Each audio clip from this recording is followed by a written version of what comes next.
Hi, my name is Rebecca Taxman and I'm with Chess NYC, and I'm going to talk to you today about the 3 principles to opening strategy.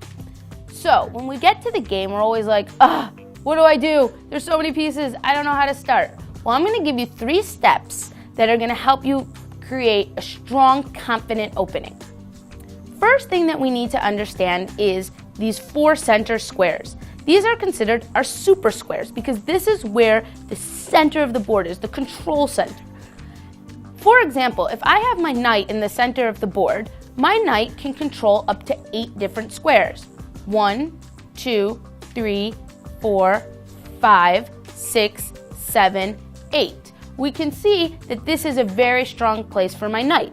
If I have my knight on the side of the board, it can only control up to 4 squares. 1, 2, 3, 4. Therefore, my knight is stronger in the center, whereas most pieces are stronger in the center of the board. So, at the beginning of the game, we want to think about center control. First thing we can do is try and get our pawns into the center. Very important to try and get our pawns to control the center. The next important step that we want to focus on is piece development. Now, I like to think about my pieces as they are working for me. I want to give my pieces a job. If they're sitting back here, they're not happy and they're not doing anything. So my next step is to bring my pieces out and have them working for me.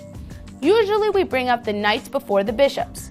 So I can bring my knight to f3 and my other knight to c3, and then I'm bringing them towards the center. Notice how I did not bring my knight to h3. That would not be a good choice.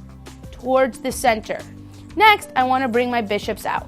Again, towards the center, controlling the center squares. The next step that we always want to consider is king safety. Very important. I like to consider the king like a baby. The reason I consider the king a baby is because we always want to protect our babies, just like we always want to protect our king.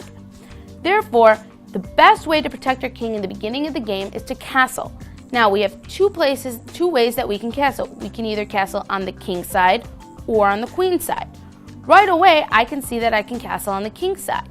To castle, I move my king 2 spaces and then bring my rook to the other side. And now my king is stuck behind a little fortress, or to keep with the theme of a baby, a crib, and it is protected and safe.